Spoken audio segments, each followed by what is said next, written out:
You walk into a room and you watch it happen again. A conversation that was loud a second ago gets quieter. Someone who was mid-laugh catches themselves and straightens up. A coworker who texts you paragraphs suddenly answers in one word when you're standing in front of them. You didn't say anything. You didn't do anything. You just arrived and the temperature of the room changed. You go home and replay it. Was your face doing something? Did you sound annoyed? You scroll back through the conversation in your head looking for the moment you ruined it, and you can't find one. There isn't a moment. That's the part that gets under your skin. If you had snapped at someone, you could apologize. If you had said something cold, you could explain yourself. But nothing happened. People just got smaller around you for no reason you can point to, and you're left holding a question with no obvious answer. Maybe this isn't new. Maybe you've noticed it in job interviews, where the interviewer's energy shifts the second you sit down. Maybe you've noticed it on first dates, where the other person seems to be choosing their words like they're walking on a floor that might not hold their weight. Maybe you've noticed it with your own team, people who report to you, who agree with everything you say a little too quickly, who never push back, who seem to be managing you instead of working with you. You tell yourself it's fine. You tell yourself you're imagining it. But some part of you has started to suspect that you are the variable, that you are the reason the room changes, and you don't know what to do with that because you didn't choose it and you can't see it from inside your own skin. Here's the strange part though, the part that doesn't add up if you sit with it for more than a few seconds. You're not trying to be intimidating. If anything, you'd probably describe yourself as the opposite. You overthink your tone in texts. You feel guilty when you think you've hurt someone's feelings, even slightly. You replay your own words at 2 a.m. wondering if you came across as harsh. The person who is supposedly making others nervous is, behind closed doors, one of the most self-conscious people in the room. So which is it? Are you intimidating, or are you the person quietly terrified of being too much? It turns out you can be both. And the gap between those two truths is exactly where this whole pattern lives. Because here's what nobody tells you about presence. The things that make you intimidating are very often the same things that make you impressive. The steady eye contact that doesn't dart away. The stillness when other people would fidget. The way you don't fill every silence with nervous noise. The directness when you speak, where you say the actual thing instead of 3 sentences of cushioning first. None of that is a flaw. In a job interview, that's exactly what gets you hired. In a crisis, that's exactly who people want in the room. So you've spent years building this calm, capable exterior, maybe even without meaning to, and it has opened doors for you. And now you're sitting here wondering why the same qualities that got you the promotion are the ones making your new team go quiet when you walk past their desks. That's the trap nobody warns you about. The strength and the side effect are not two different things. They are the same thing, viewed from two different distances. Up close, in a meeting where a decision needs to be made, your composure looks like leadership.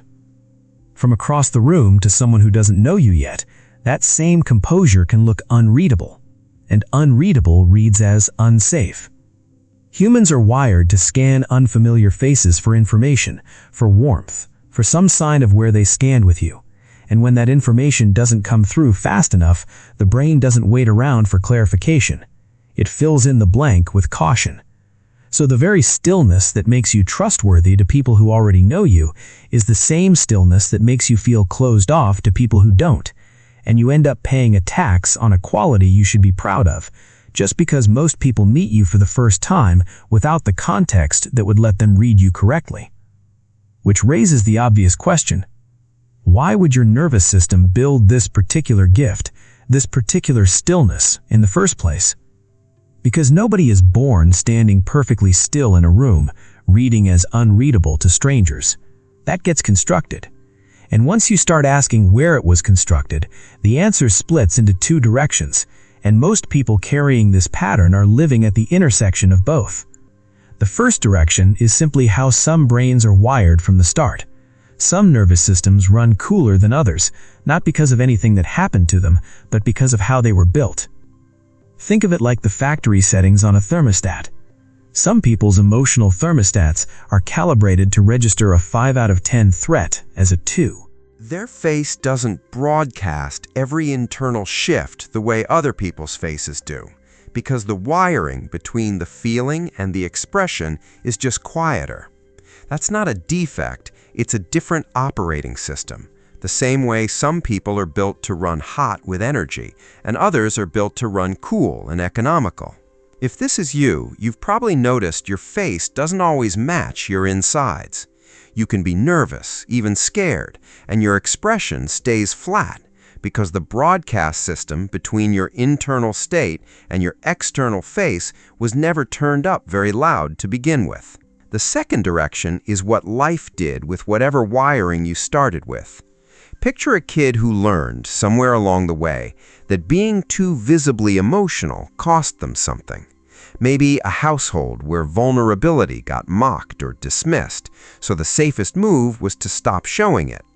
Maybe an environment where being soft made you a target, so you built a face that gave nothing away, because a face that gives nothing away can't be used against you. Think of it like an animal that survives in its environment by being unreadable to predators. Stillness wasn't a personality trait there. It was protective camouflage. And once that camouflage works, once it gets you through childhood or through a harsh job or through a relationship where being unreadable kept you safe, your nervous system doesn't take it off just because the danger is gone. It keeps the armor on, because as far as your body is concerned, the armor is the reason you survived. So now you've got two forces pointing the same direction. A nervous system that may have been quieter by design, shaped further by a life that rewarded keeping your cards close. Neither one is a character flaw. Neither one is something you chose, the way you might choose a tone of voice on purpose. It's closer to a setting you inherited, and then a setting you reinforced, layer by layer, until it became the default. And there's something genuinely relieving in that, because it means you were never the villain in this story. You were a kid, or a younger version of yourself, doing the smartest thing available with the tools you had. The discomfort isn't evidence that something is wrong with you.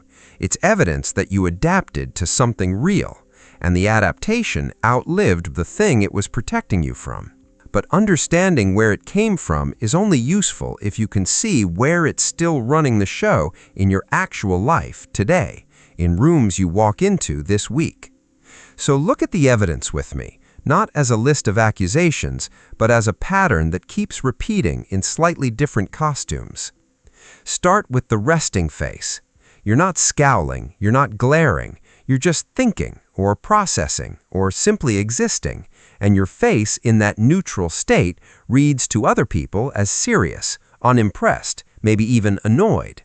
You've probably been told you looked mad on a day you felt completely fine, and you've probably stopped trying to explain that your face just does that, because explaining it doesn't change how the next person reads it. That's the first sign. Your baseline is being interpreted as a statement, when really it's just neutral. Now follow that forward, because a resting face that reads as serious doesn't stay contained to your face. It bleeds into how people approach you. Coworkers start choosing their words before they speak to you, mentally drafting the sentence before they say it out loud, the way you'd rehearse something for a boss rather than a friend. You notice the pause before they knock on your door. You notice the slight straightening of posture when you walk by. That's the second sign, and it's a consequence of the first. People start performing a version of carefulness around you that they don't perform around other people, and you can feel the extra effort even when you can't name it. That carefulness usually shows up next in how silence lands when you're in it. You don't feel a need to fill every gap in a conversation with reassurance, little verbal cushions like "haha" or "no worries though" or extra exclamation points. To you, silence is just silence, comfortable, neutral, nothing to manage. But to someone reading you for the first time, your silence doesn't feel neutral. It feels like a verdict they're waiting on. The less you fill the gap, the more they fill it themselves, usually with anxiety, because human brains default to assuming the worst when they don't have enough information to assume anything else.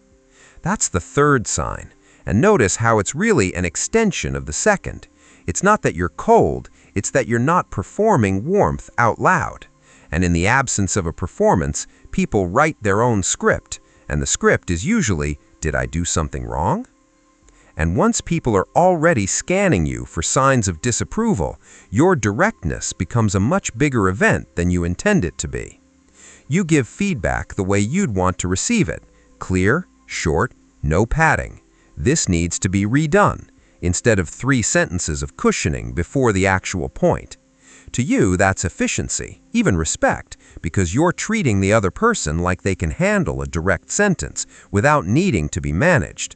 But if they've already decided your neutral face plus your comfortable silence equals someone who's hard to read, your directness lands as confirmation, not feedback. It feels like a verdict instead of information. And that's the fourth sign, the moment the pattern becomes a loop. It's not that you became harsher, it's that everything before it had already primed them to receive even ordinary directness as something heavier than you meant. Step back far enough, you can see the mechanism underneath all 4 of these. It's not your face or your silence or your directness individually, it's the information gap. Other people regulate social interactions by constantly broadcasting little signals, small smiles, verbal filler, soft laughs, the social equivalent of a dog wagging its tail to say, "I come in peace." You don't broadcast at the same frequency, not because you're hiding something, but because that frequency was never your default. And in that gap, in that silence where the signal should be, your nervous system does what nervous systems do when they don't have enough data. It assumes risk. Not because you are risky, but because uncertainty itself reads as risk to a brain that hasn't built a file on you yet. And this is where it stops being a minor inconvenience and starts shaping your actual life. Because that loop doesn't stay confined to small talk. If you're in a leadership position, it shapes whether your team brings you bad news early when it's still fixable or late when it's already a fire, because people quietly decide it's safer to wait and hope it resolves itself than to bring a problem to someone who already reads as unreadable. If you're dating, it shapes whether someone gives you the benefit of the doubt on an ambiguous text or assumes the worst because your blank moments already primed them to expect coldness. If you're in friendships, it can mean people love you but don't fully relax around you, the way you'd relax around someone whose every mood is visible on their face. They trust your character, they just haven't learned to read your weather, and not knowing the weather keeps a small, permanent flinch in the room. Notice, too, how the loop doesn't just live in other people's behavior toward you. It starts living inside your own posture as well.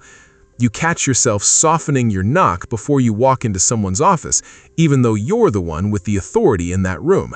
You catch yourself rehearsing a text 3 times before sending it, not because the message is complicated, but because you've absorbed the fact that your plain words seem to land harder than you intend. That's the part that turns this from "other people are a little nervous around me" into something heavier. You start managing yourself the way they manage you, second-guessing a presence you never asked to have.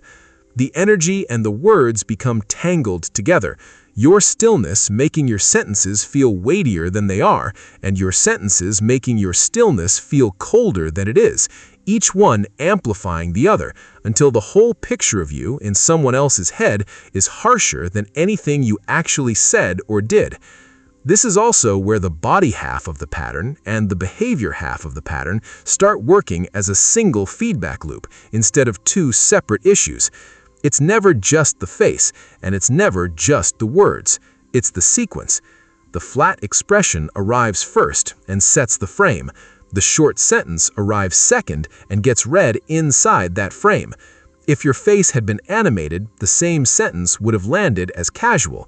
Because your face arrived first and said nothing, the sentence arrives second and gets read as a verdict. You can have the kindest intentions in the room and still produce the coldest impression purely because of which signal showed up first and which one showed up to confirm it. That sequencing is invisible to you because you experience your own intentions from the inside, but it's the entire experience for the person standing across from you who only has the outside to go on. And maybe the part that stings the most is that you can end up lonelier inside a crowd than someone who has far less going for them, because the very thing that makes people respect you, your competence, your composure, your refusal to perform feelings you don't have, is the same thing keeping a thin pane of glass between you and a closeness you actually want. You're not isolated by accident, you're isolated by a misfire. A translation error between what you intend and what gets received.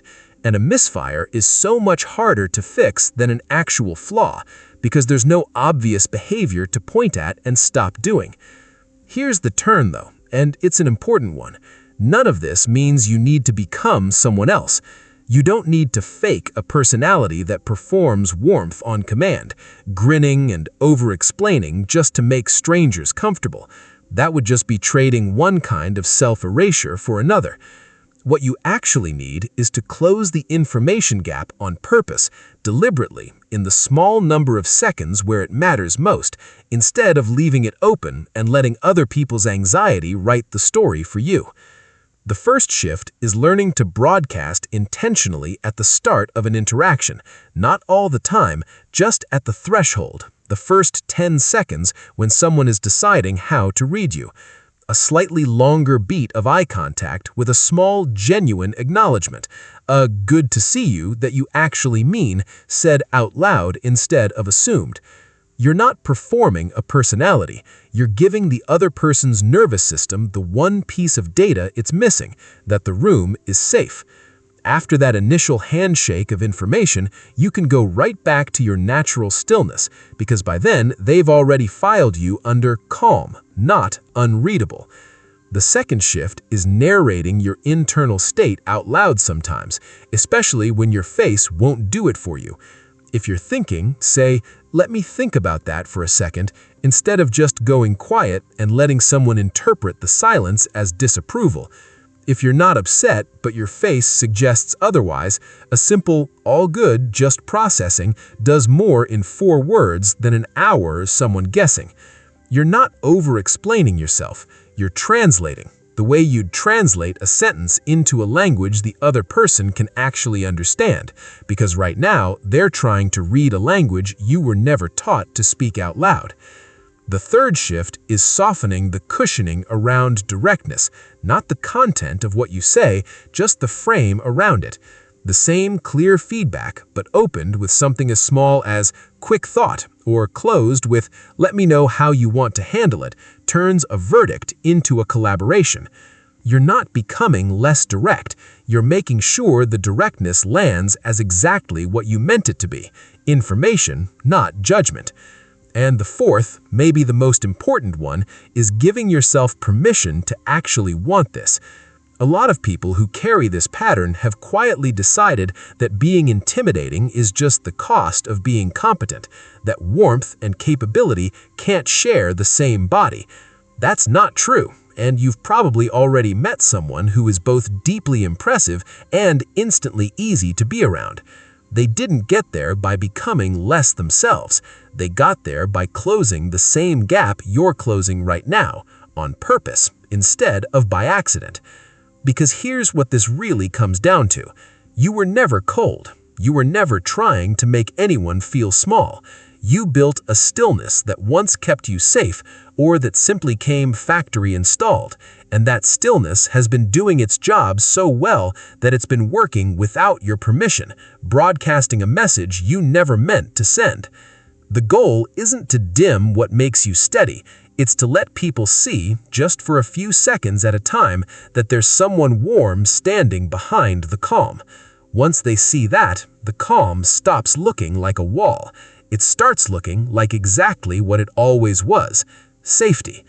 If any part of this felt familiar, you're not alone in it, and you're definitely not as unreadable as you think you are.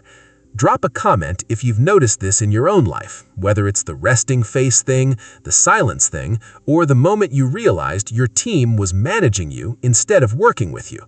I read every single one, and honestly, this comment section has turned into one of the most useful places to actually talk about this stuff out loud.